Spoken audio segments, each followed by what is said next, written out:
and mental.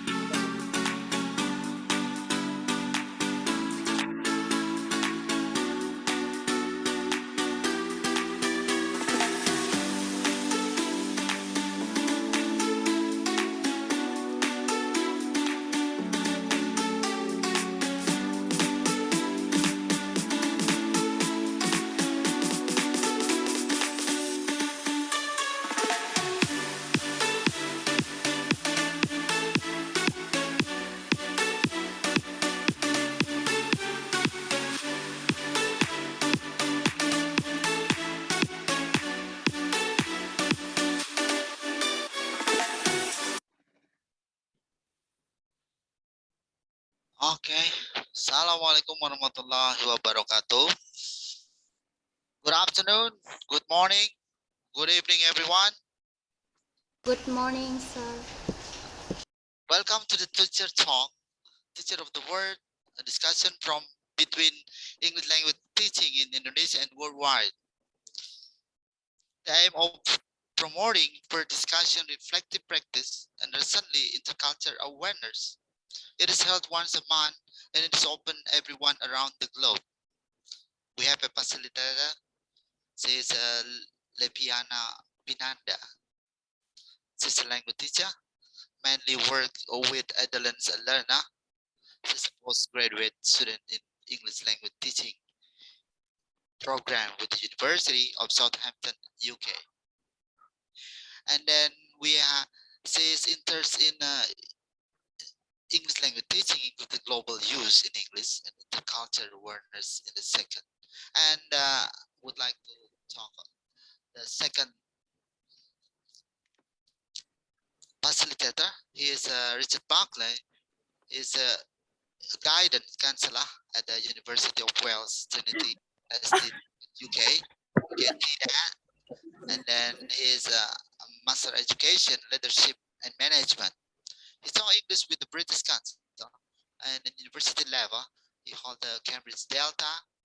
He has a current project, Bilingual English or Wales project on mental health.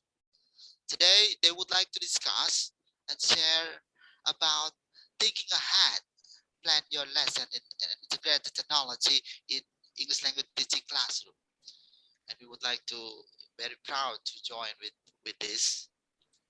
So we goes to the next, so to the moderator, back to the facilitator. Will you please display your time? This is Leviana. Will you please?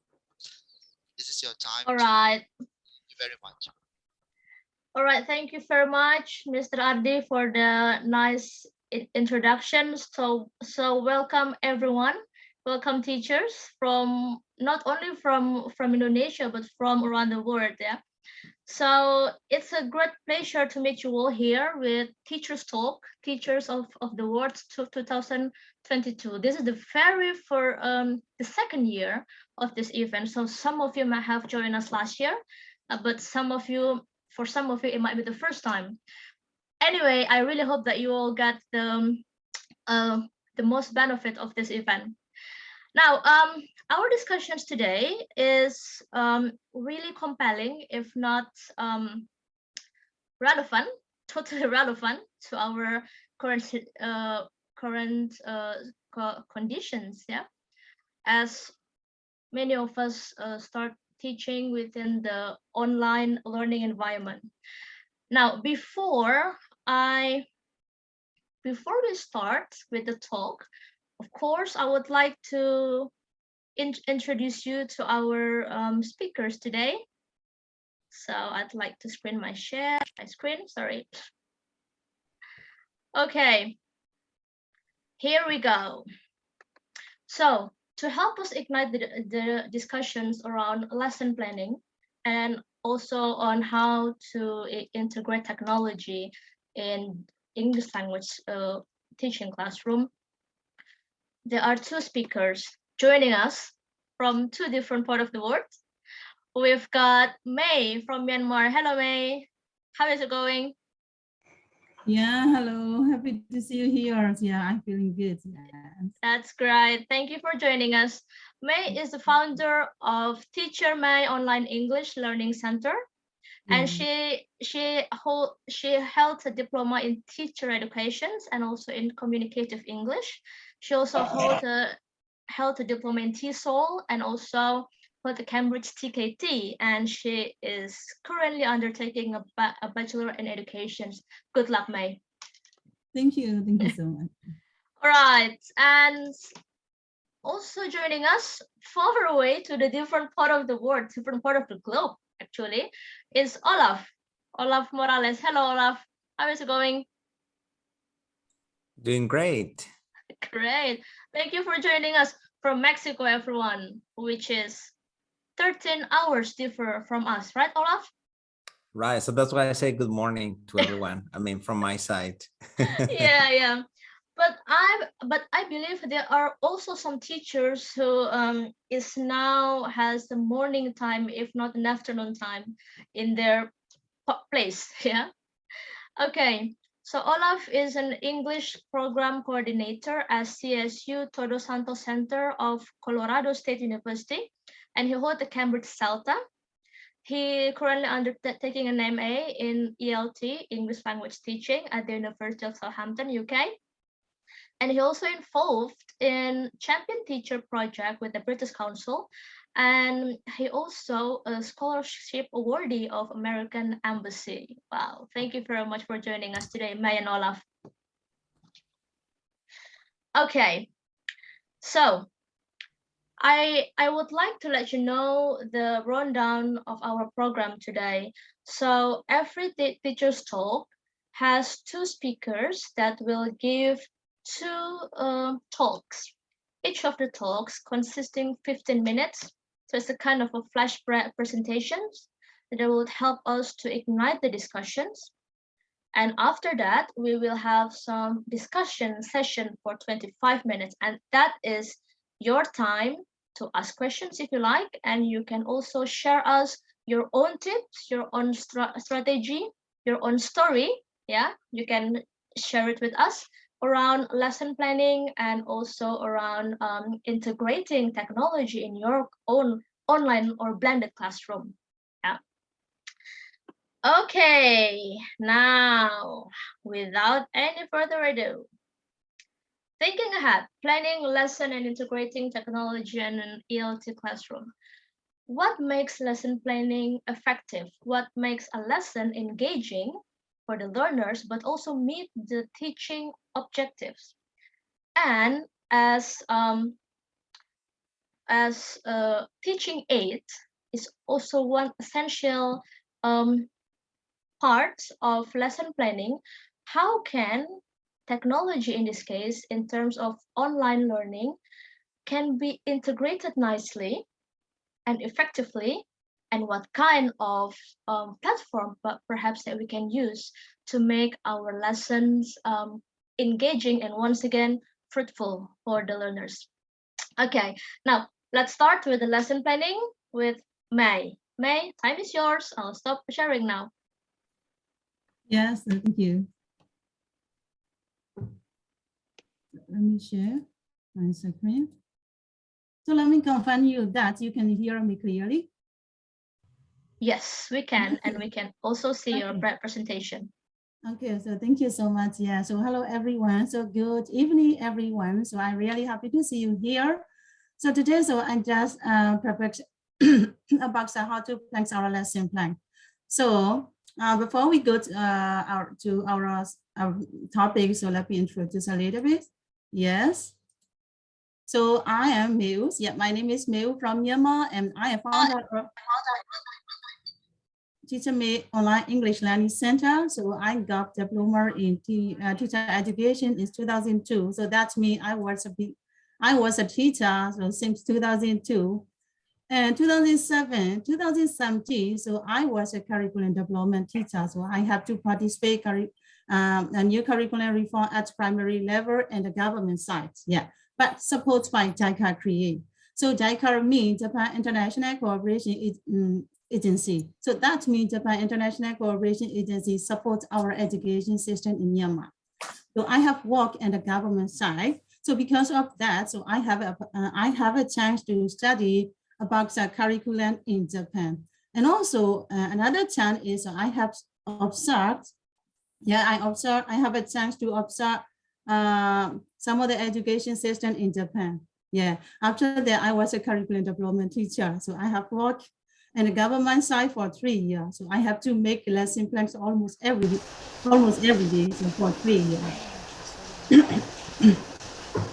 And then, so I got a diploma in communicative English and diploma in TESOL. So after that, I'm trying to be a language teacher. So now I'm progress on TKT Cambridge and diploma Bachelor of Education. So I haven't finished yet. Okay, so first of all, I like to say really thankful to you, Lips, because you give a chance to exchange our experience again. So that's really precious for us, yeah. And all of the participants who are joining right now, because we can share our experience, we can learn from each other, because we are teachers, and also we are learners too. Yeah, even though we are teachers, we are learners too. So we have to learn a lot of things. We have to upgrade our skill. That's why I'm here, yeah, to share, to learn, yes. So, and also I have mentioned the time. So if you are good teachers, never go to the classroom without preparing your lesson plan. Yeah, because lesson plan is the main point to a successful lesson, and lesson plan is the instruction of what students need to learn and how to will be done effectively during the class time, like that. So before we plan our lesson, we will first need to identify the learning objectives. Yes. So let me show you some tips how to plan my lesson that I really use like right now. So, but before we plan our lesson, so the things that we really need to think is the time. Time, yeah, time is really important because we are teaching. It's like we are selling our knowledge. And also it's like we are selling our time. Yeah. So that's why we have to get very effective lesson within a short time that we got. So let me give you some example about that time. I just focus on of the student, all of the students just under 10 or 8. For example, if I get only 40 minutes for a session, so the first 10 minutes for introduction and other 25 minutes for procedures, the next 5 minutes for conclusion. Yeah. So if you have time, if you have more time, if you can get more time, so you can take time to do any extra activity, you can do any kinds of activity. Yeah. But 40 minutes is really per minute. So we have to get very effective lesson within the time bound. Yeah. Okay, so let me go a little bit specific. So here is a sentence. I just prepared only 6 steps for preparing a lesson plan. So the first one, outline learning objectives. And second one, so that blocks the introduction. And third one, that plans the specific learning activity. So fourth one, plan 2 text for understanding. And fifth one, develop a conclusions and review. And the last one, creates a realistic timeline. Okay, so let's go number 1. So outline learning objectives. So we have to know, we should think what is the topic or lesson, and what do I want students to learn, and what do I want them to understand and be able to do at the end of the lesson. So we should ask ourselves what we want our students to learn in each lesson.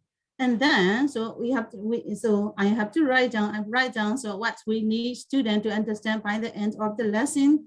And the topic of the lesson will inform our learning objective. And also your learning objective will handle you to reach your goal. Yes. Okay, so let's go the next step. So that blocks our introduction session. So I already mentioned that. So if I got only 40 minutes, so I will take 10 minutes for introduction. So in these 10 minutes, I want to divide two parts. So the first one, 5 minutes for reminding to previous lesson. So don't forget to remind your previous lesson. So how much you teach to your student, if you don't remind them, so they will follow soon. So when I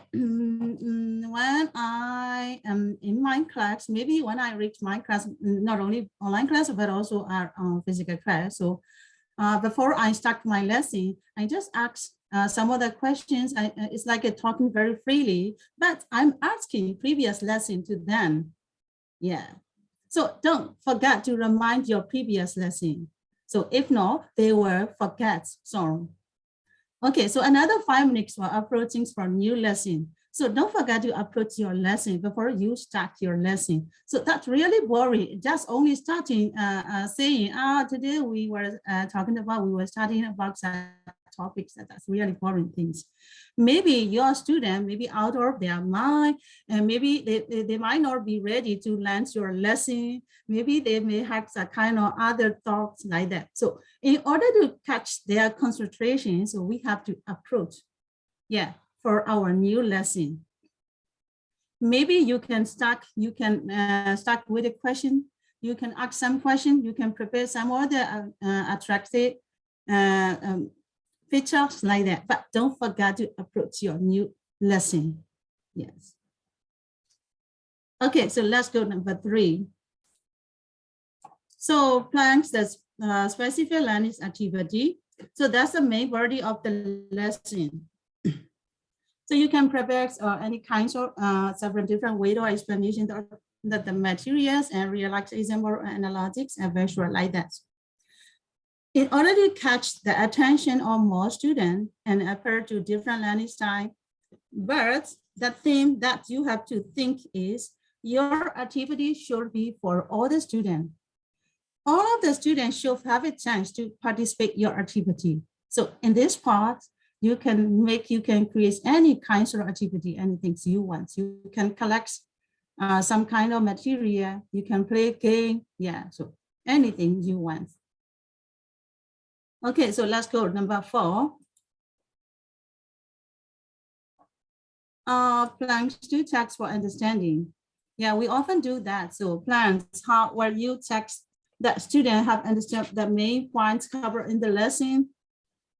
So you can think about a specific question you can ask student in order to text for understanding.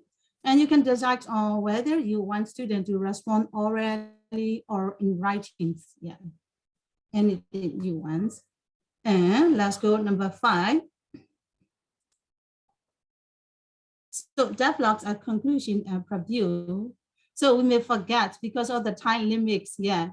So please go over the material covered in class by summarizing the main point of the lesson.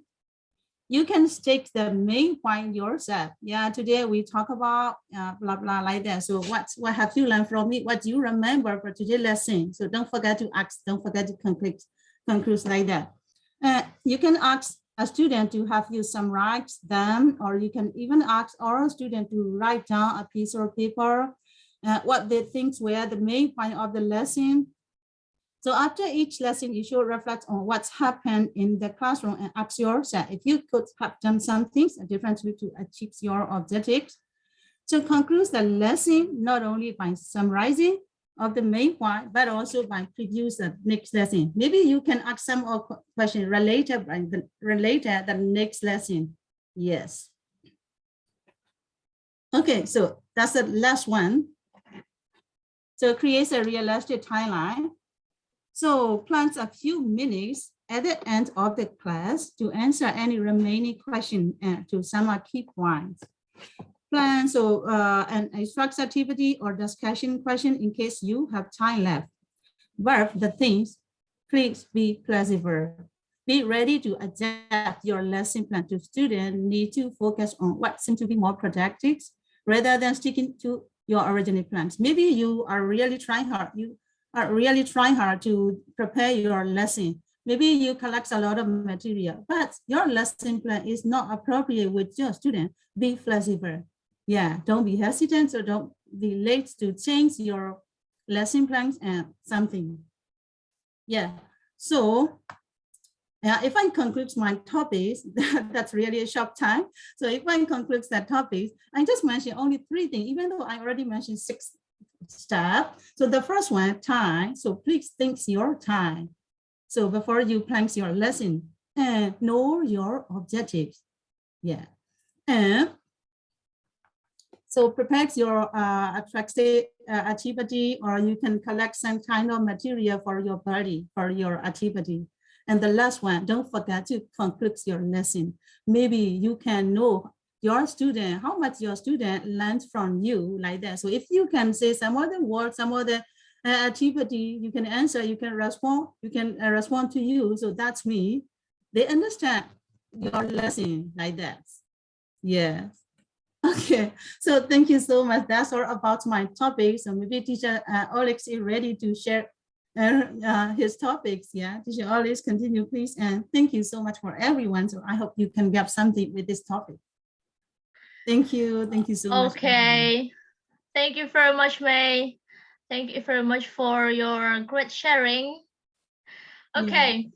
So I particularly interesting to 2 things from May's presentations. The first one is that about revisions, reminding the previous lessons using May's term. Yeah, so revision is something that might be easily forgotten because we are in rush. We are really in rush once to start a new topic, then we often forgot to really revise what we have learned. I usually do that by, just asking some casual questions like, guys, do you remember what we learned from last meeting or something like that? If you have any other strategy, anyone in this meeting, if you have any other tips perhaps, yeah, to be shared, please do share it during the discussion session after the second talk, yeah. And the second thing that I learned from May is to be flexible. It is very important to see a lesson plan as a guide instead of as a prisoner, if you like. Yeah. Okay, thank you so much, May. Yeah, all right. You. Okay, great. So now we are going to listen to the talk on how to integrate this teaching aid, this teaching material, if you like, yeah, that is related to online learning environment, something that might be really relevant for all of us today. Yeah. So without any further ado, Olaf, time's yours. Absolutely. So let me start sharing my screen. Yes, please. Just please confirm if you can actually see my screen. We can. Yep, awesome. Okay, so for me, good morning, as I said before, good afternoon, good evening to all of you guys. Thank you very much, May, for this nice presentation. And this is also connected to what I'm about to present today, which is something particularly from this side of the world. It's just been such a big issue for many, many teachers, including me. And as you can see, like throughout these years now, which I thought that was going to be months, right, through the pandemic, it's been a big challenge for many of us. And so the question here is like how to go from our classroom, a classroom that probably we've been teaching for many, many years, right? And now how do we do what we do on a virtual learning environment? So today I'm going to present my version of this story, what tools I use to try to overcome or at least help us do this transition more smoothly. And of course, there are always different versions, and during our discussion, you can probably share yours as well. But what I'm going to present today does not mean that it has to be that way. It's just my version of the story. So I'm presenting initially some just considerations, and I'm going to talk about some challenges, limitations, and expectations that we all have or we could have as teachers teaching online. And finally, and most importantly, I'm going to present some tools to support this transition. And I would just like to say, because of the time, I just want to present some of them, and I just added some extra ones that we could discuss further if interested during our discussion session. So let's talk about our initial considerations. And before I jump into this topic, just want to make sure, is my sound clear? Can you hear me well? Yep, Levy, just thank you very much, May. Yes. Levy, thank you. Thank you. All right, so we have these two situations. We have situation A, as you can see, it's just like us as teachers teaching like for years. In my case, I talk that way like for more than 10 years, right? Just teaching students in the classroom. So I have my whiteboard, teachers, the teacher is there and students are just there like all together. And then we have situation B, where like, it's so funny because I usually see these pictures, and when I chose this picture for this presentation, I was thinking like, well, it looks perfect, right? So we have the perfect student here, like, so she's engaged into the classroom. She looks happy. She looks like interested. But my question is, I would just like to ask you, and of course, just think about it. Does that really happen in our classroom? So do we have students really engaged into the classes, or sometimes they get all distracted just because they have some other things to see and do while taking the class online?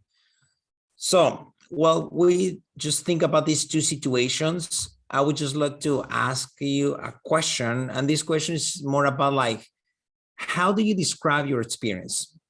If you could think about just one single adjective that could describe your experience teaching online, what would that be? So please, would you mind writing that adjective in the chat? Just take a few seconds to think about it. Thank you very much. Let me just add it here. Okay, so we have, so one teacher says creative. So any other ideas? Rich, thank you. What else? Innovative, thank you. Attractive, I like it. Thank you very much, May. Anyone else who would like to share? Full of new possibilities. Thank you. All right. Voice, intonation, all right.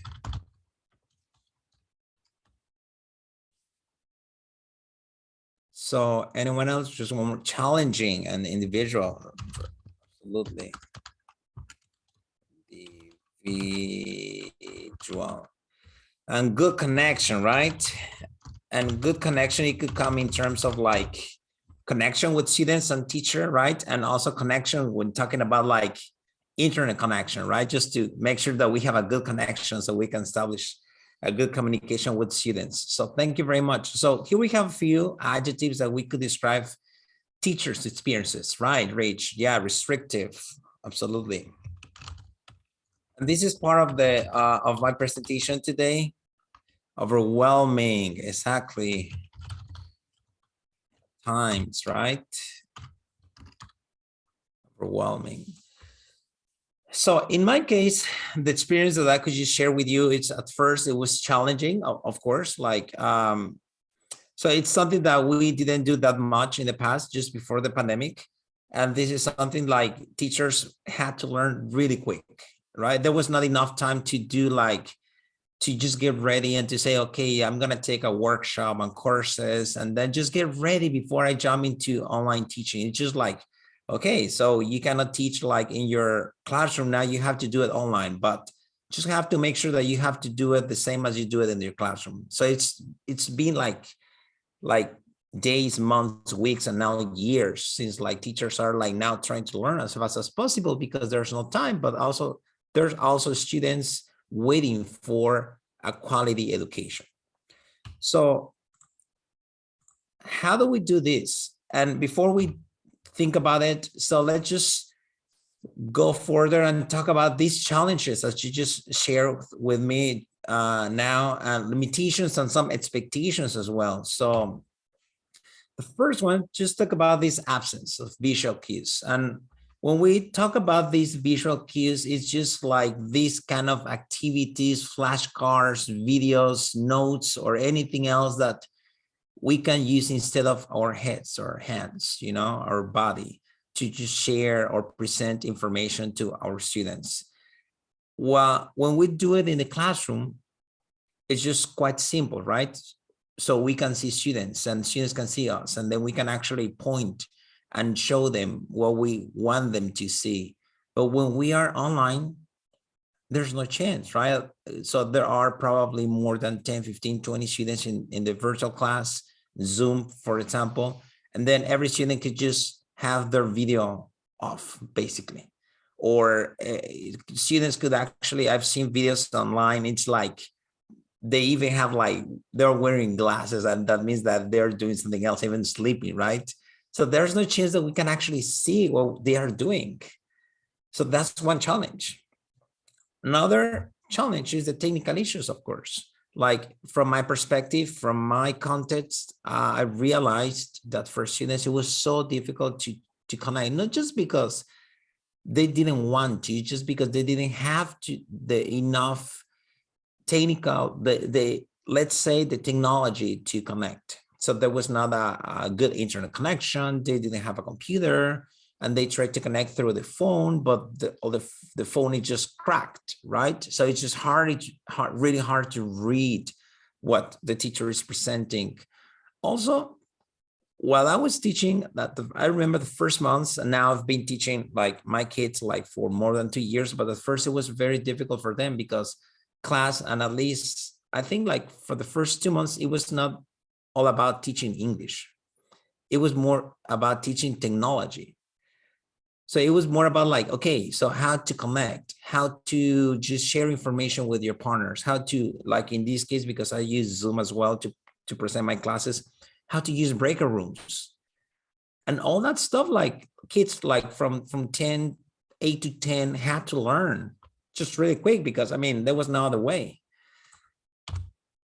And also student and teacher expectations, which could be different. So of course, teachers have expectations. We want them to learn. We want them to be engaged into the class. And of course, students also have expectations. Students, like generally, and from my context, is like they want to do the minimum, right? They want to like just do what I have to do because I have to do it, and that's it. So students and teachers' expectations can be so different, but how do we match that? How do we make it so it fits into our virtual class? Also learning objectives, which is more connected to our schools, institutions, and even government. Like the government says, okay, so you have to do the same as you used to do it in the past, like as you did it in your classroom. So you have to cover this syllabus, you have to cover these skills. The students need to speak English by the age of 15, like it happens here in Mexico as well. So how do we do that? How do we cover that part as well? And finally, textbooks and materials, which like in my case, it was in the printed version, side. So it was more like students having like a physical book and where they could actually practice, do the homework. But then going to a virtual class, it was more like, okay, how do you do that?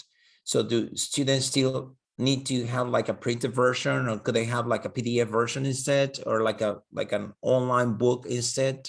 And how to choose these materials as well, how to make it so students can actually complete the tasks online, and then it feels like they are doing it, because that's another challenge. So as you can see, just very briefly, these 5 points are challenges, limitations, and expectations that we teachers might have while teaching online.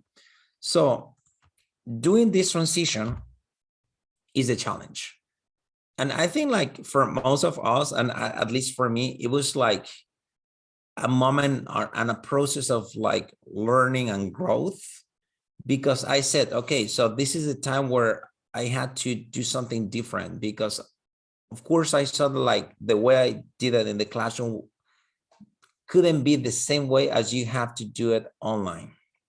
Of course, you can present information in a similar way, but tools are a lot different. So in this case, I would like to share with you from my perspective and from my experience, what I usually do to teach online. And just let me give you like a general idea what I do and what I teach. I'm the language coordinator at Colorado State University, and there's an extension here in Mexico. And I run two programs. I run from one side, I run the English program for the local community, and this local community needs English because they have to communicate with their clients, mostly Americans and Canadians a little bit. And also I do the other part, which is the Spanish version. I do Spanish immersion programs for students in the United States. So I do teach like both English and Spanish. And what I've seen, and I've been surprised, like if we use the correct tools, so classes can be engaging and classes can actually work online. And this is quite fascinating because, well, I was exploring different options and looking for different ideas and ways to teach online. I found these options. So what I will show you in a moment is just what I usually use and what has worked for me. But that does not necessarily mean that it's going to work for everyone. That's going to depend on the context, the skills, but probably it could help you, right? But this is not the truth, right? So from the first one, I would like to show you, and I would like to present digital presentation, right? So with these digital presentations, we usually use, and this is my case as well, in the past I used to present or use PowerPoint. We all know PowerPoint, right? But what I realized is like when we do things or teach online, it has to be more interactive, more engaging, and more visual. And sometimes PowerPoint is very limited in terms of like how visual presentations are. So what I saw is like the best way or a nice way to present information is through another, let's say, platform. And this is Canva. Canva is basically was first designed for digital creators, like people who create like different types of presentations and flyers and stuff, that people who work at creating digital content. But then I said that I could use that platform to create my presentations and to make it more engaging. And of course, there's no time right now to show you how I do it. But in the next presentation, I will show you what the features are and what you can possibly do with this platform. And the other option is Google Slides, which in this case, Google Slides is a nice way to share presentations with students, and that they could actually edit those presentations or participate in those presentations. So both Google Slides and Canva are really good options if you want to make it more engaging in terms of how you can present your information to your students. In terms of videos, so here we have 3 different options, okay? So we have, let me just highlight it for a moment. We have Zoom, we have YouTube, and we have a Google Meet. And what I usually do with my classes, I use a combination of Zoom and YouTube. So for most of my students, it is important to have the recording. And of course, I do it with adults, but I do not do it with kids. And just because of the kids protection law.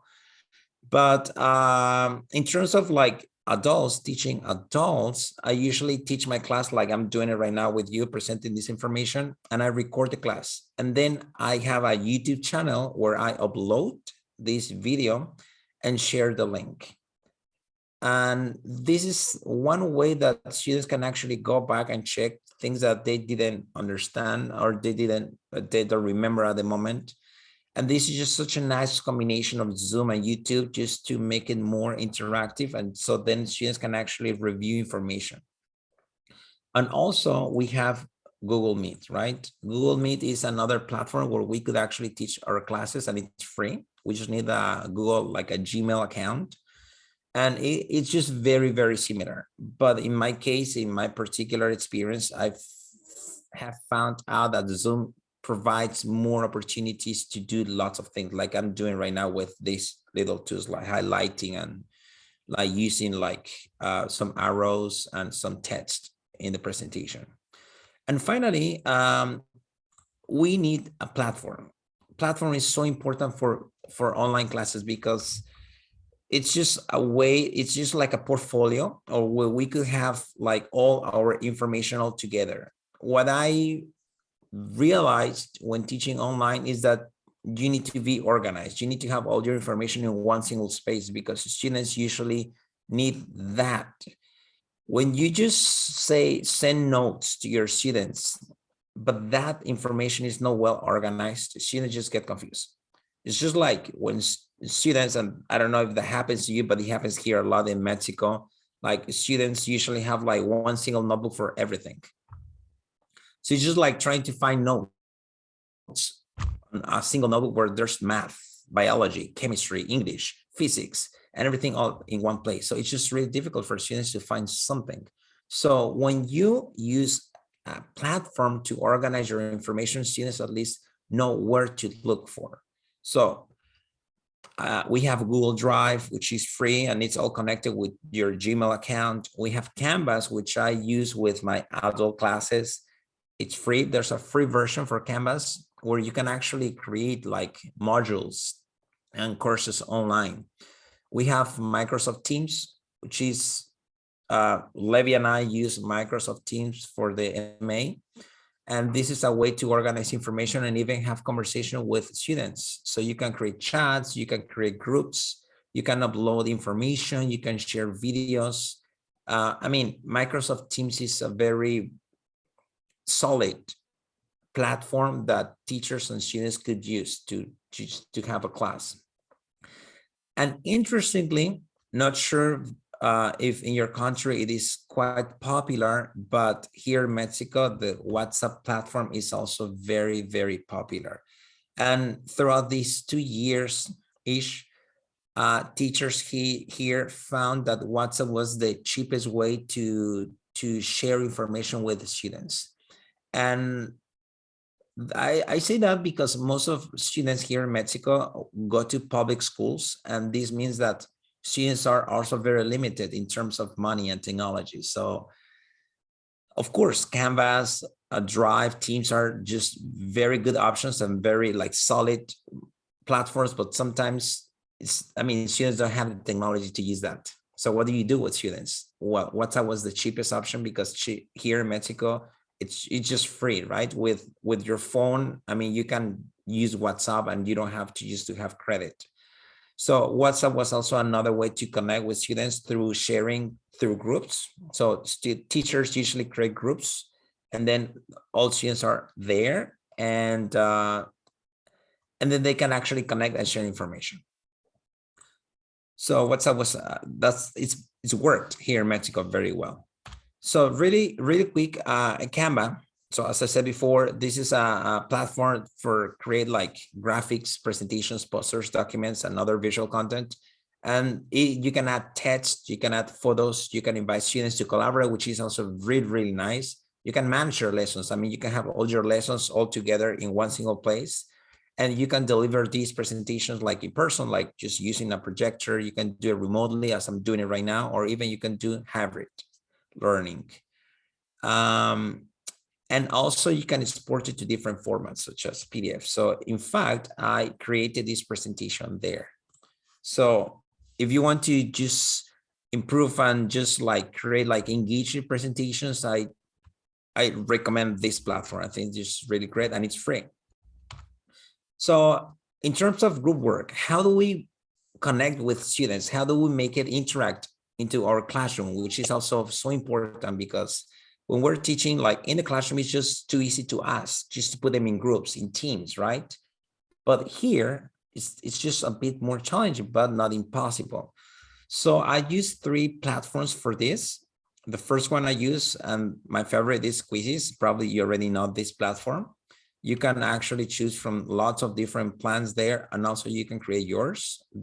Another platform I use is Quizlet, and finally Nearpod. So these 3 platforms are so great just in terms of like working with students and make them interact into the classroom. And for the synchronous work, I use Flipgrid, where I usually use this platform for projects. Like basically, they create videos online and they can present it later, and then all students can actually watch it. I use Padlet to create these timelines, and then like students can actually present information, and they could do it like, I mean, in many different ways. Like they could do it in the virtual environment, or they could even do it in the classroom if you're already teaching in the classroom. And finally, another platform I recommend is ThinkLink, which is more interactive. And here the teachers need a bit more time just creating content. But once you have created content through ThinkLink, it's just too easy to share, and it's very visual and it's very engaging. And from my experience, this worked well with my students. So in terms of quizzes, which is one of my favorite platforms for like engaging with students, I could say that you could just create your lessons or quizzes. Students always see the content on their own devices, and it works with cell phones, tablets, and computers. So there's already quizzes there that you can choose. You can add images, video, audio, and you can get reports for like your supervisor, for parents as well. And you can share and collaborate. So you can share with other instructors or with other teachers in your institution as well. So this is one of my favorites. Finally, assessment online tools, like let's say, okay, taking tests, right? How do we do it? So the tool that I like, and that's why I just showed this one because there are some others, is this one. And this platform allows us to create online quizzes, and then students can actually take it like in real time. And while students are taking these quizzes, teachers can see the progress and can see how they are doing. And at the end of the quiz, so then this platform creates a report that you can there share with students and or parents, or even your supervisor or principal at your school. So I think that this one is completely free. There's a free version and there's a pro version, but I honestly use a free version because it works well with my students. And I've been using this platform for more than 2 years. And that's just amazing for like assessment online. And last one for speaking projects, I usually use this one. And this is like when I just ask the students to present a project, like which is connected to some like speaking activity. So they can record their voices, and they can then this platform creates an MP3 file that then can be shared throughout any other platform like Google Drive, WhatsApp, or whatever works for you. And this is good for speaking activities. So I would just say this is good for regular tests or quizzes, and this is for speaking projects. So these are the tools. As I said, for this platform, you can create one public, a space race, and the integration with common core standards and visual shared assessments. So thank you very much. And I hope this was helpful for you. Thank you so much, Olaf. That was fantastic. It's so unfortunate that we very limited time for this one. But of course no we worries. can. It's okay. Yes, and don't worry, if you would like to know all of the platform that Olaf mentions, we are I can share it on WhatsApp group. Okay, anyway, some of the points from Olaf presentations that I learned was that it is very important to engage learner and to ensure them, not just the learners in this case, sometimes it's also to ensure the parents, that online learning is as effective and as engaging as in the face-to-face format. So I think it's our biggest challenge, if not the opportunity, to come up with different ideas how to make online is as fun and effective as the face-to-face. And I also really like that Google Workplace platforms, the Google Slides, Google Docs, I think it's really important, especially to feel what might have missing from online learning, which is interaction. You can make them interact with the Google Docs or with the Google Slides, because the learners can really do some synchronous writing, like for example for group work. Yeah, so I think it can be really useful. And assessment, that is really tough, and I really like your idea, Olaf. Thank you so much. I personally will try that. Okay. All right. Thank you so much, Olaf and May.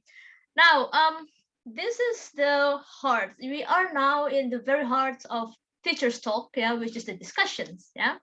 So, hold on a second. Okay.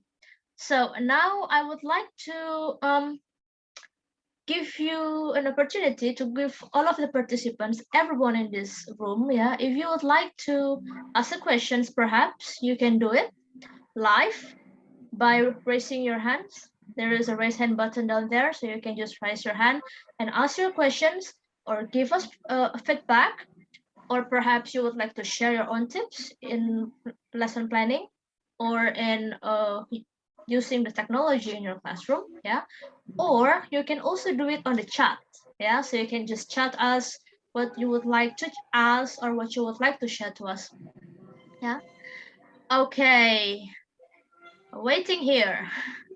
If there are any questions, hold on a second. Oh, there is Mo. Sorry, Mo.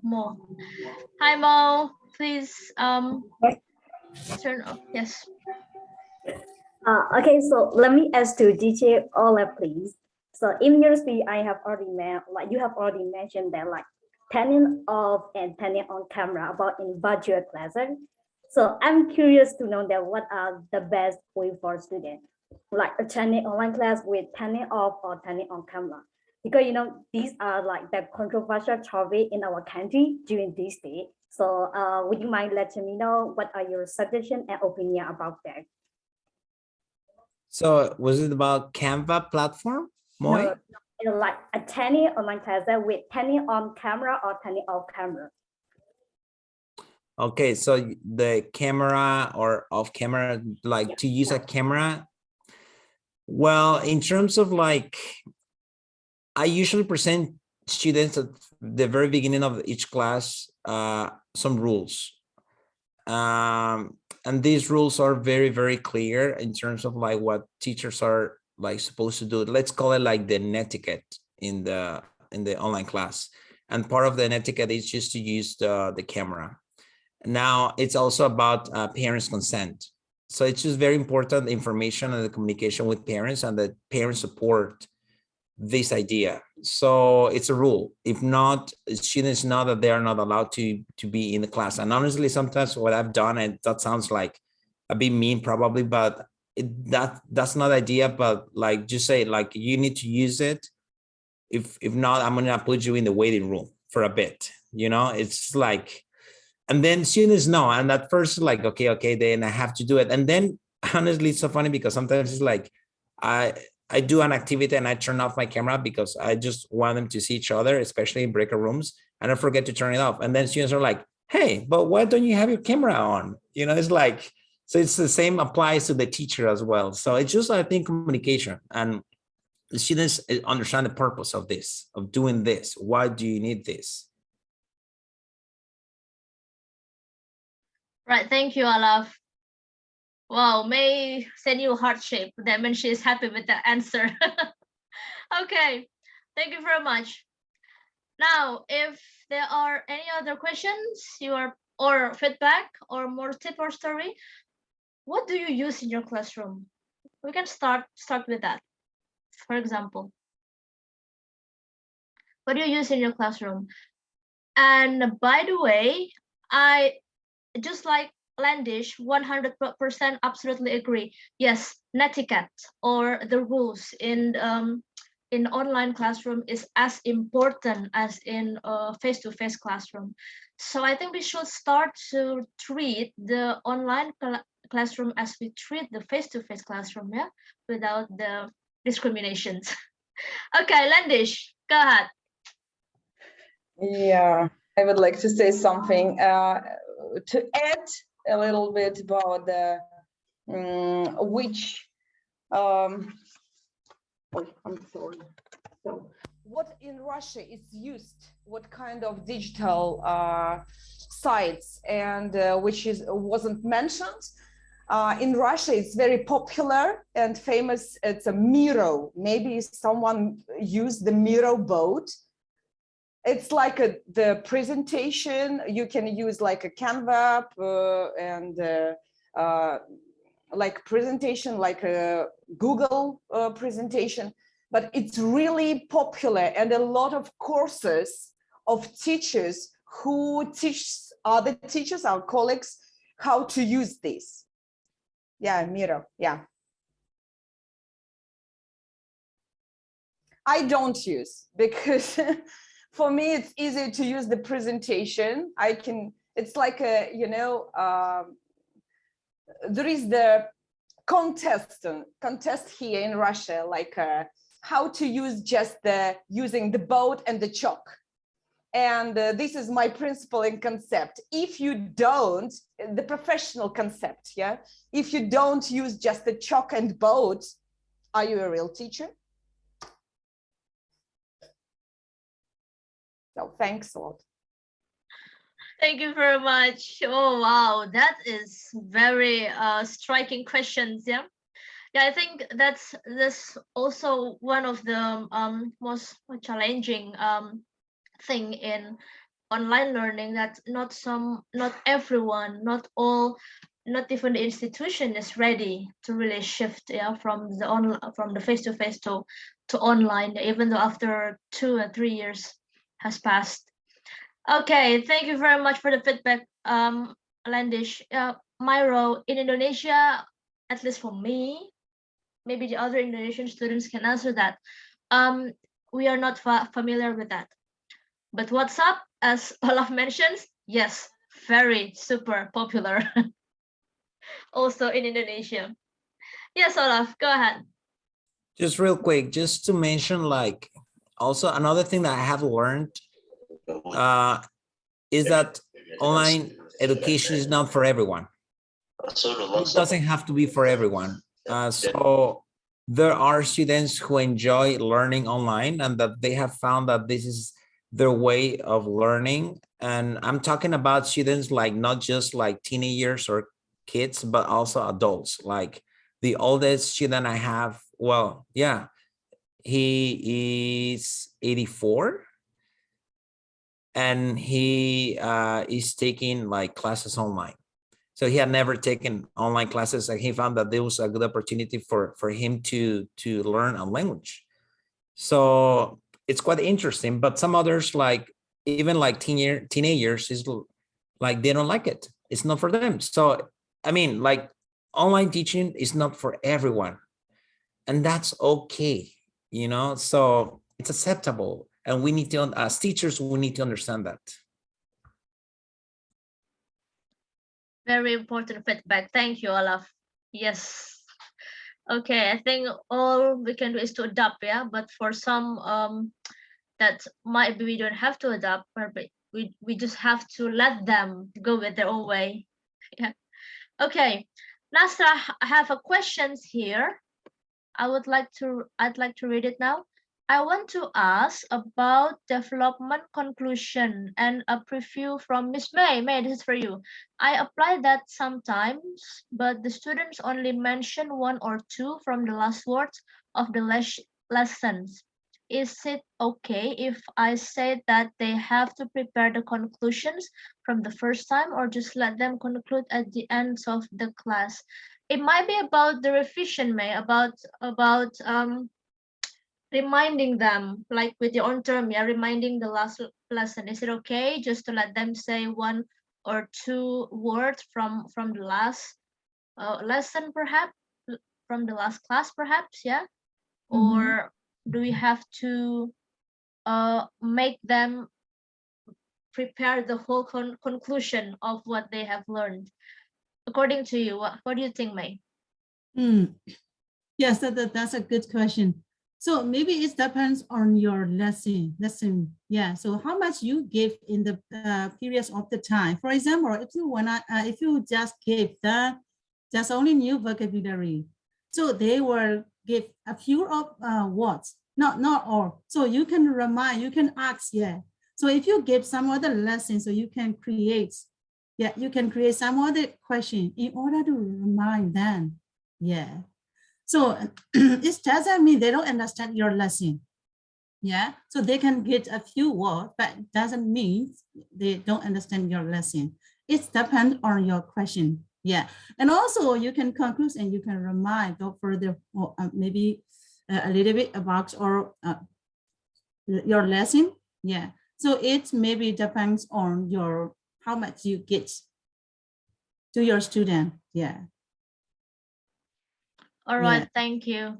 Thank you, May. Yeah, that's reminds me that actually there are lots of way to do the revisions, yeah, in the classroom. I know some fellow teachers who start the class with a quiz, yeah, with a quick quiz, especially perhaps in the online learning. If we bring it in the online learning context, you might can use Kahoot perhaps, or quizzes perhaps, yet to start the class with a little quiz just to remind the learners about what they have learned from the previous class. Thank you.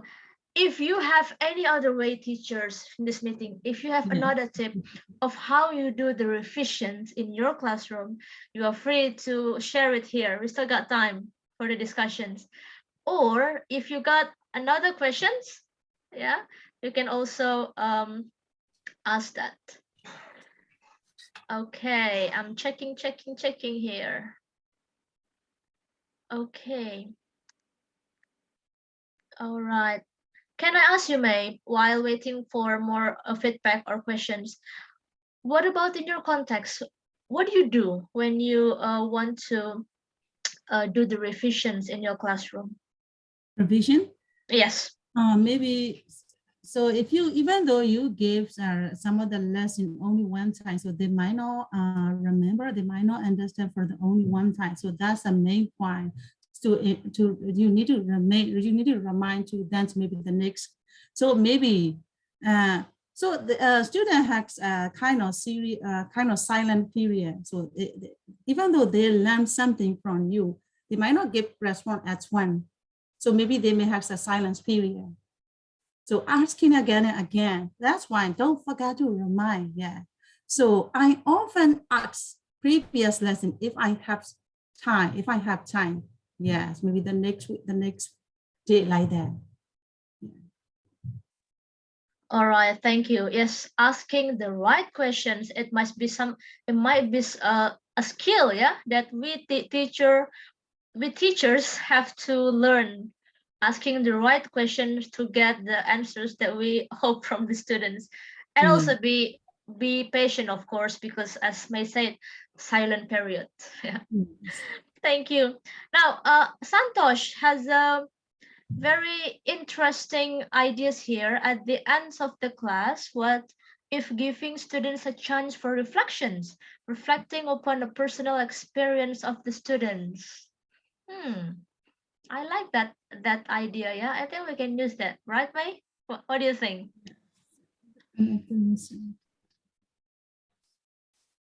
Yeah, sure. Yeah, sure. That's a really great idea. Yeah. So they can summarize that maybe the whole lesson for the whole lesson, and also they can write down in the piece of paper and they can share. Yeah, that's really great idea. All right. Yes, thank you very much, Santos. Reflections in the form of an exit ticket. Okay, I like that. If you don't make reflection, you're not allowed to leave this Zoom meeting. Okay, stay here with me until you are 30 or something. Okay. I use word wall for the alternative of quiz. Word wall, yes, that is interesting. Okay. Imam has a very interesting idea too. Thanks a lot for Olaf and also May for your sharing time. I want to ask, according to Mr. Olaf, explanation that one of our challenging are about how to giving the knowledge, but how do we consider with the when we teach online mode? Okay, and then the second one is how about Schoology platform, Olaf? Thanks. So there are two questions, Olaf. The first one is about I think it's about how to giving a knowledge, the knowledge transfer during the online teaching mode, yeah. And then the second one is what is your opinion about Schoology platform? So I think like that's probably the biggest challenge, like how to make sure like students are learning.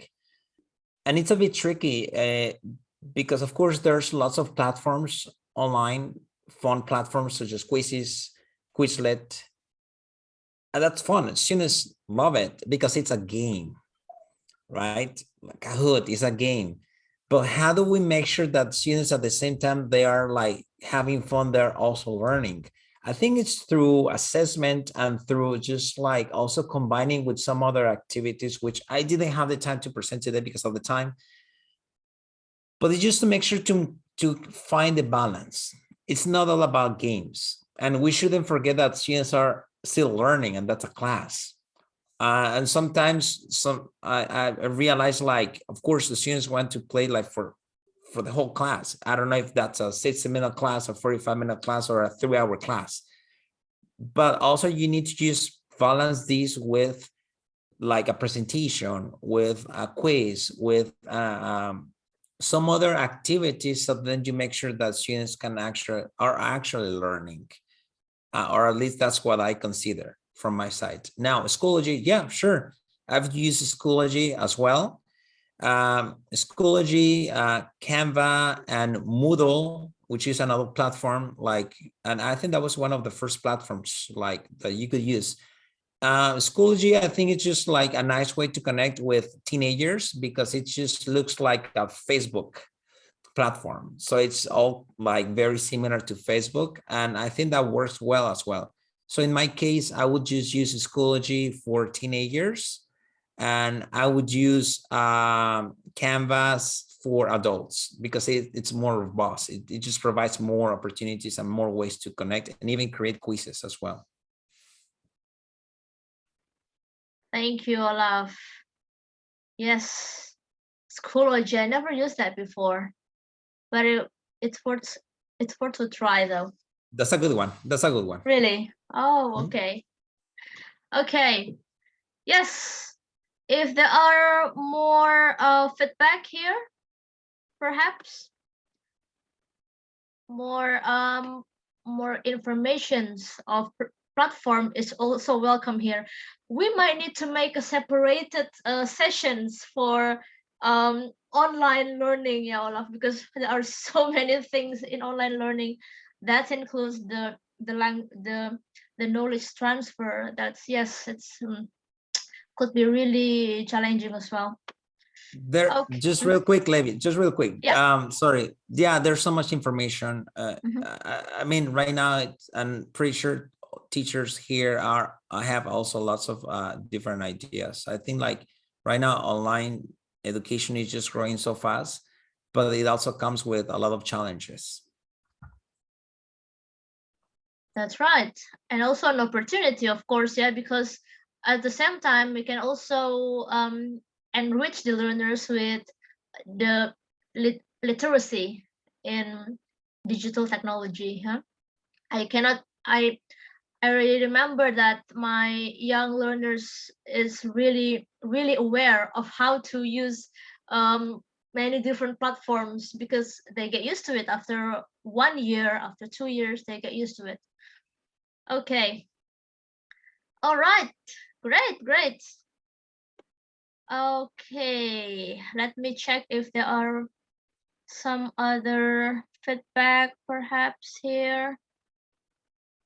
Okay, there's one here. Thanks a lot. Number one, I mean, how about our challenging to developing character? Character, Mr. Imam Muhib. Character, you mean the, I don't quite understand what the character here means. how to developing character. Maybe the character. I'm sorry, I just, Mr. Imam, if you're here, would you like to explain us perhaps a little bit more of what you mean by developing character? Do you mean the avatar when you have an online learning, or like the attitude, do you mean? I think it's Thank you very much. First time for Mrs. Leviana about that. I mean about the character development. I mean maybe some of school there is a special visi and mission how to develop maybe with the good character maybe for about honestly and how to take care with the program. So when we online, this is my experience. I saw hard to check. I saw hard to give the feedback. Maybe not only about the knowledge feedback, but how to improve our student in character building. Perhaps yes, and character buildings in maybe the capability for speaking for others. That's I mean, Mrs. Liviana. Thank you very much. Thank you for confirming. Oh wow, that's actually really important questions. Yeah, and thank you, Maria. Maybe he is referring to how to integrate values like the academic honesty. Yes. Okay. That could be really challenging. I remember some of my students mentioned that in her school, the teacher also has the same questions: how to make sure that the students don't cheat while they do the while they do the test, the school evaluations or the exam at home online.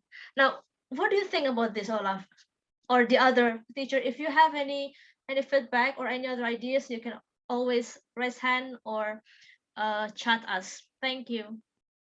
In my case, I think that's a lot of communication with students, and in some way, you know your students, you know when they are cheating, and that's why for some reason I chose the last platform I presented, like Socrative, because that gives teachers the opportunity to control that. So like how to just let's think about like cheating, because it happens also like in a classroom, right? But how do you just minimize the risks? Let's say through like the teacher has the pace of the quiz or the assignment or the assessment in this case. And then teacher can decide if the student has either like 5, 10, 15 seconds to answer each question. And also what is cool about Socrative is that every student taking the quiz will get the order of the questions will be different. So if there are 10 students taking the quiz, so it means that one student is gonna get question number 1, but then another student is gonna get question 5, and then another student is gonna get question 10. So there's no way that they could actually be like in real time, they could be like a change in information, you know? So that's what I like about Socrative, because it's just very intuitive in the case of like, it minimizes risks. Of course, there will always be risks, and students are very smart. You know, they find ways, but at least you can actually reduce that, I think. I think that's one way. Now about culture and values, I think it's all connected with the topics you choose.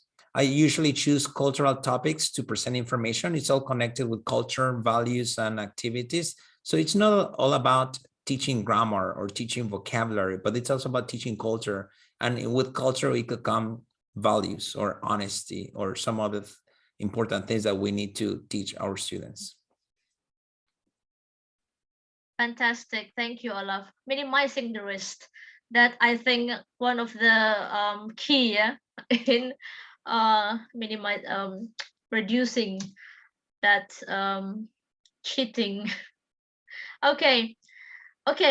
There is one questions here. I guess There might be the last questions, if that's okay, everyone. I know that our discussions, it's really engaging, but unfortunately, time doesn't allow. Anyway, the last questions and feedback, I will start with Nasra first. She mentioned, I have seen one of the extreme way, which is the students have to use two screen or two camera during the test or during the exam, yeah. So the teacher can be sure that they do it well and no teaching, perhaps. Wow, I don't know how they do that, honestly. Okay, thank you. And the last question is from Nila. Is it okay to give more than one online quiz to our students as they ask more challenge? Is it okay to fit them with more than one online quiz if the students is the one who wants it? What do you think about this, Olaf?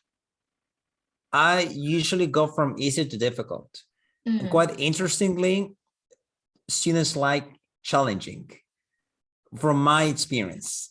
And it's so funny because I usually use like various type of quizzes. And when I repeat one quiz, and that happened to me just last week, one student told me, teacher, this is too easy for me.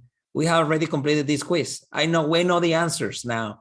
And it's like, in some point it was good because it was like, okay, so they're kind of learning because now they already know the answers and they understand what the quiz is about.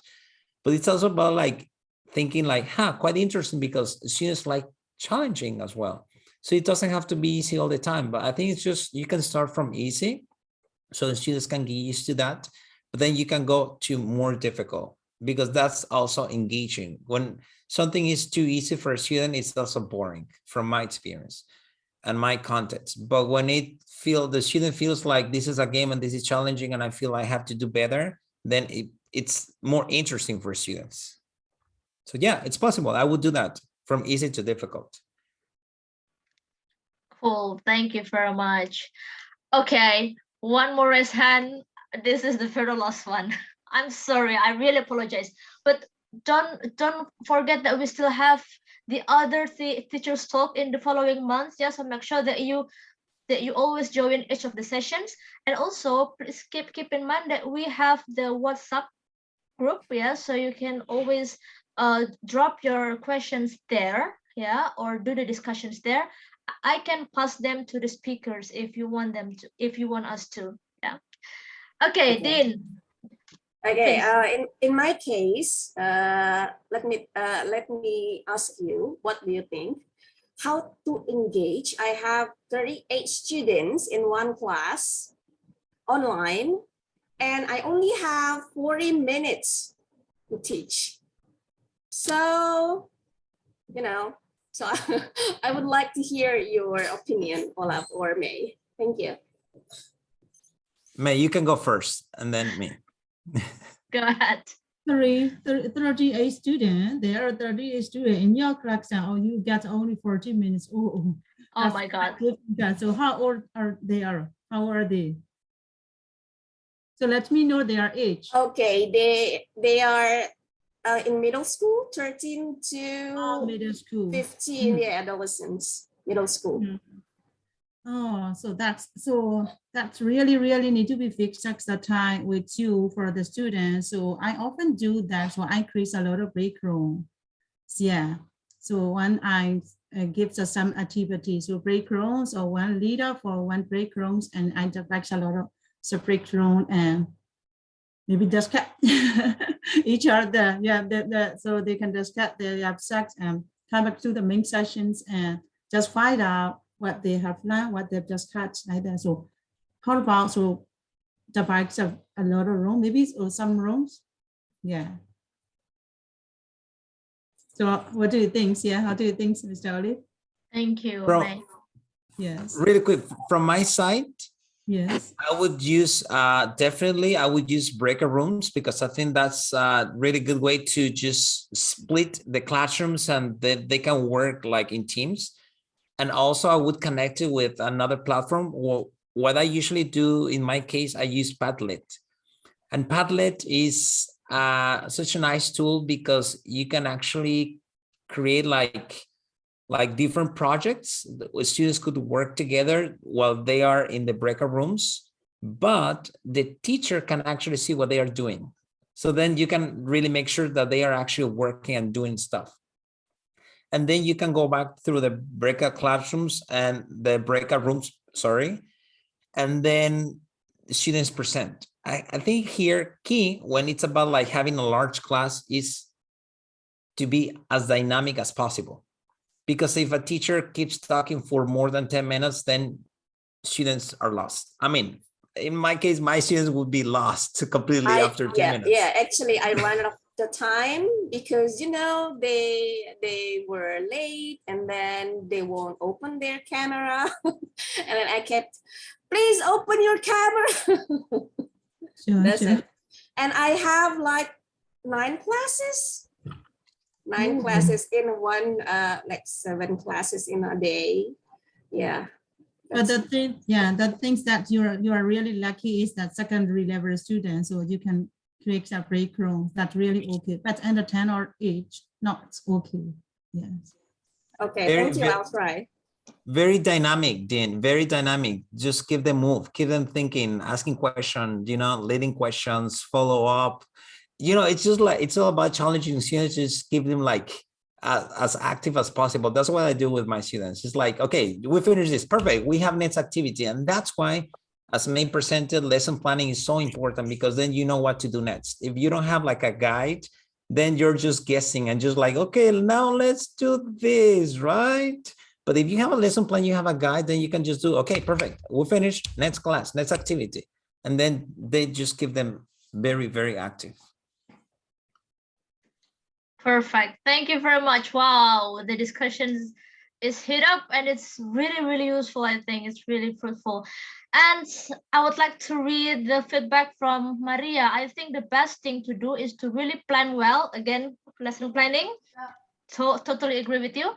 Like for example, 20 minutes for presentations or lecture discussions, then 20 minutes for task activities.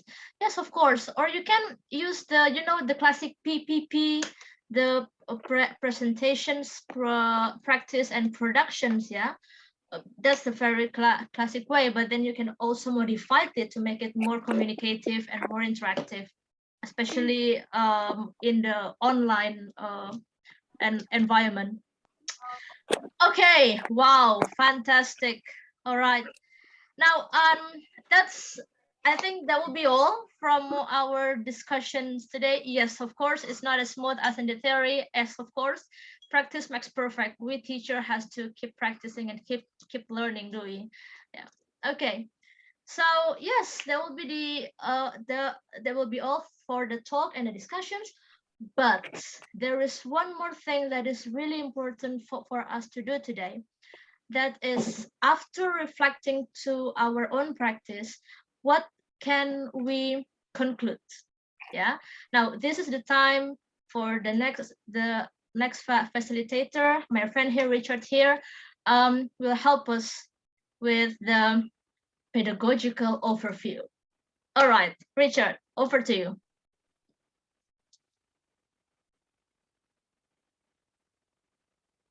Rich, sorry, we can't hear you. Can you hear me now? Can you hear me? Yes. You are with breakup. Oops. Okay, I'm not sure why. Unfortunately, I'm using my phone today because my laptop is not really working. I'm not sure why. So I'm stuck on my phone today. Is the sound any better yet? Has it improved? Better now. Better, yes. Okay. Great. Okay. Thank you, everyone, for coming. And thank you also for a really interesting and vibrant discussion just then. Lots and lots of ideas and lots of reflections from different experiences of teaching online and trying to engage lots of students online. I have to be honest, I would really struggle trying to engage 38 students in 40 minutes, especially individually. But as you all know, and as both Meo and Olaf have stressed, the key is lesson planning. Lesson planning is absolutely at the heart of making sure that your lessons work. And we'll take a look at some of the detail of that now. So thank you again to Meo and to Olaf for your excellent presentations. With lesson planning, we sometimes tend to focus perhaps a little too much on the shape of the lesson. We can become a little obsessed with, oh, I must make sure my lesson is structured as a perfect PPP lesson with a perfect presentation, practice and production stage. Or we focus obsessively on task-based learning. I will do a perfect pre-task, a perfect task and a perfect summary. In practice, sometimes focusing too much on the model or on the shape of the lesson means that we're actually forgetting a little bit what learning is happening. And what was really important with Mayul's presentation was that it placed learners at the center of the lesson plan. It is so important that our lesson planning is based on where the learners actually are, what we want the learners to gain from it, where we want the learners to be by the end of the lesson, and actually writing lesson objectives around, by the end of this lesson, you will be able to ... is perhaps the best way to structure it for this reason, regardless of what lesson planning format you use. Another really important point that Mayul made here really clearly is that we're not just thinking about individual lessons. I think sometimes if we're busy as teachers and we're in survival mode where we just want to get to the end of the day, we might start thinking, okay, I have class 4A this morning, 1 hour. I have to think of something. What am I going to do? And then I write something quickly. And then I think the same for the next class and the next class. Mayul is absolutely right, though. We have to take a step back. Where are they now? Where are they going? Where does this lesson fit in the context of a syllabus? Now, some subjects can be taught using what you could call an analytical syllabus. Maybe this term is new to some of you, but in an analytical syllabus, basically, each item can be taught separately. The sequence doesn't really matter. It's just there's a checklist of things to cover and we just cover them. But language learning doesn't really work this way. Language learning is cumulative. Again, maybe another long word for everyone, cumulative. But basically what it means is language learning, what you learned before is the foundation for what you learn next, and your learning builds like a tower. Now, because language learning is cumulative, therefore, we always have to be thinking about what we learned before and what we're learning next. And Maria's put in the definition scaffolding there, which I would argue, yes, is scaffolding is an aspect of teaching cumulatively. That's absolutely right. But it's important that we're always thinking, where does this lesson sit in the context of the whole course? Where does it sit on that tower that we're building? Where does it sit on that staircase, if we want to use the scaffolding model? The other point Mayul made really clearly is that flexibility is key. The objectives of the lesson need to be attainable, possible to achieve, but also not too easy. And Olaf made this important point that if the level of challenge is too low, students will become bored and frustrated, and there won't be much learning happening either. Interestingly, my first teaching experiences in Indonesia, I always found this, that actually the more challenging I made the lesson, the better the engagement, which was the opposite of what I'd expected. I thought if I made things easy, I'd be popular and people would like the lesson. But no, the opposite. Actually making it more challenging, I found students were more, oh, okay, this is new. So be ready to modify your objectives, be ready to increase that level of challenge or decrease that level. But most importantly, make sure that your plan for your lesson has a strategy for what you will do to make it more challenging or make it less challenging, depending on what you're aiming for. Another point Mayul made really clearly is that, yes, we want to check for understanding. Everything we teach, we need to be sure it's going in. But how do we check that? What's our strategy for assessing informally through the lesson? What's our strategy for concept checking? And again, Mayul made the point, it's ideal to decide that strategy in advance. Do we want students to be expressing this in writing? Will we be satisfied just with verbal confirmation? What are we looking for? We need to be clear ourselves. What does success look like in the context of this lesson? And I think sometimes when we're busy, we think, today I have to teach comparative more XXX than, okay, cool, I'll just throw this information out there and hope it lands. But we need to be clear ourselves. What does success look like? What does successful understanding look like? How would I expect students to reflect that to me? This is central in our plan. I'll come to some of the points raised in Olaf's presentation now. Olaf introduced us to a very wide range of practical tools that we can use to conduct lessons online, which is fantastic. I'll be honest, I'm very basic with my online tools. I'm not necessarily the best person to ask as to which tools you should use and which you shouldn't. But Olaf made some great recommendations, I think. An interesting point here, though, is that Olaf mentioned that particularly at the start of the pandemic, many teachers had to learn how to use online tools, but we also had to teach students how to use online tools. And that could be quite time consuming too, especially if, for example, if I'm teaching using a laptop, but my students don't have laptops, and instead they're using their phones, everything will look very different to them. The screen is much smaller, it's harder for them to read things.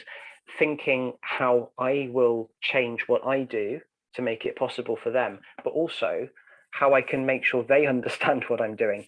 Goodness, there's a lot going on. Here's an important reflection though.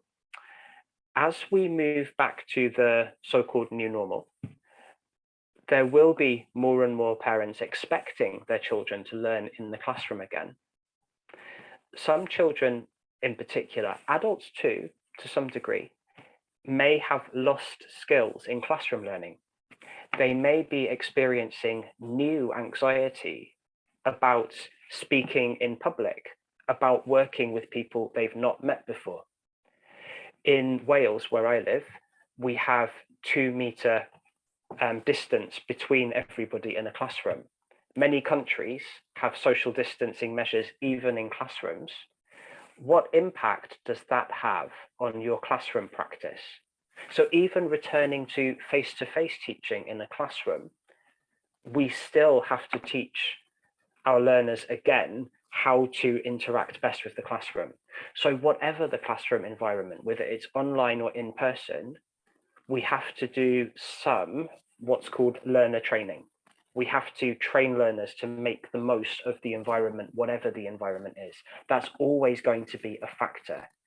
Although, to be honest, if I had to train 38 people in 40 minutes in how to use the online system and teach them English as well, I would struggle with that too, I'll be honest. And I probably wouldn't attempt to do all of that in one lesson.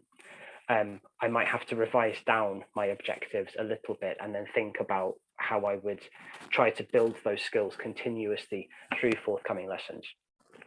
And a final point I want to pick up from Olaf's presentation in particular is that it's important to think about synchronous versus asynchronous learning and assessment, about learning that is done where everyone's working at the same time versus learning where we could be working at our own pace at home separately and then we bring it together.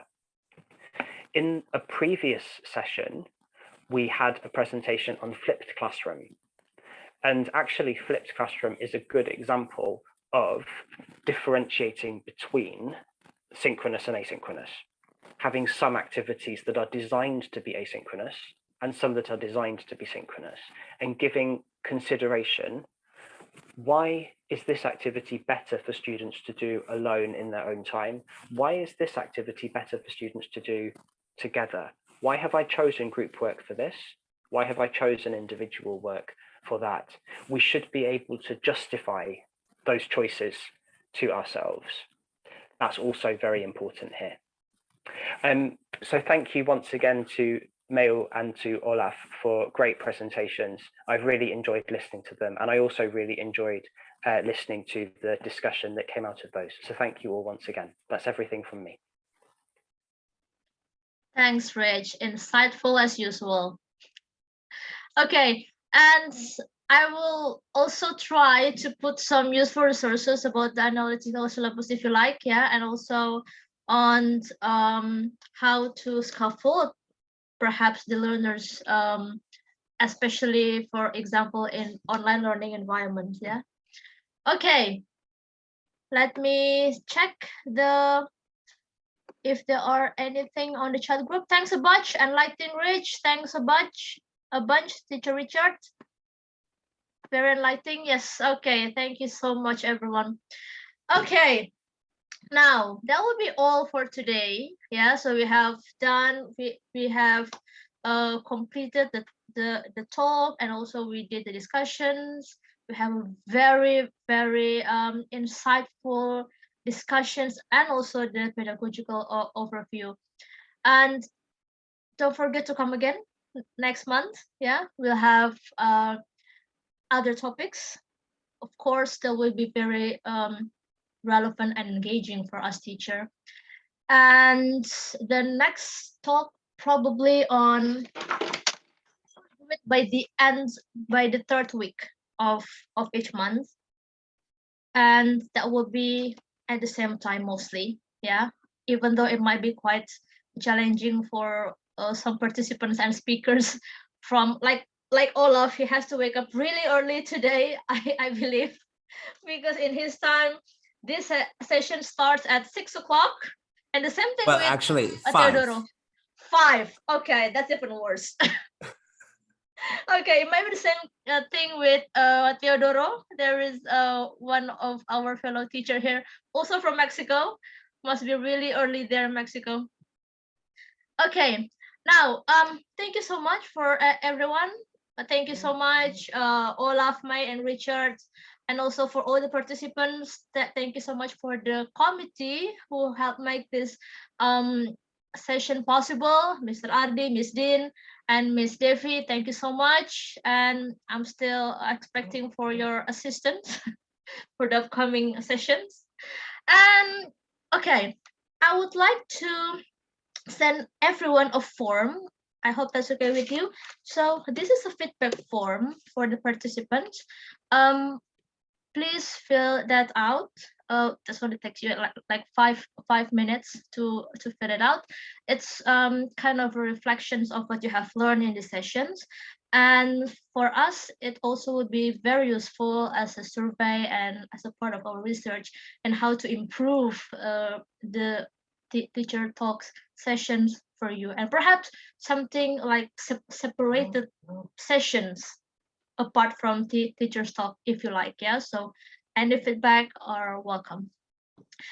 Okay, now let's have I will give you some time though to click on the link. Okay, all right. Okay, now as usual we will have a group photo, the digital group photo. Okay, there are 2 screens, so I hope it's okay for everyone to hold their smile for their smiles for a few minutes. Okay, taking a picture now. Right, on my command, 3, 2, 1, cheese. All right, second screen. You still have to smile anyway. Okay, 3, 2, 1, cheese. Okay. All right. What else to say? I think have a great day for those who just start the day, like Olaf and Teodoro and Landish as well, and some of you here. I don't know what time is it in the Philippines, Maria? There is a teacher from the Philippines here. What time is it It's now? 9:41 p.m. 9:49. Also in the evening. 9:41. Okay. Actually, I'm about to sleep. Me too. Me too. Okay. And I'll see you again on the next meeting. The Teachers Talk, the second sessions on March. Bye-bye for now. Take care. Bye-bye. See you. Bye. See you. See you guys. See you Thank you everywhere. so much. Bye. Bye. Take care. Bye. See you. All right. Bye. For the Thank you, committee. everyone. Yes. See you. Okay. If that's okay with Miss Dean and also Mr. Ardi and to Rich to stay for a while in this room to have a debrief, a quick debrief though. And also Devi if she's here. Okay. Is everyone? Okay, Bye see ya. bye. Take care. See you. Bye. Take care.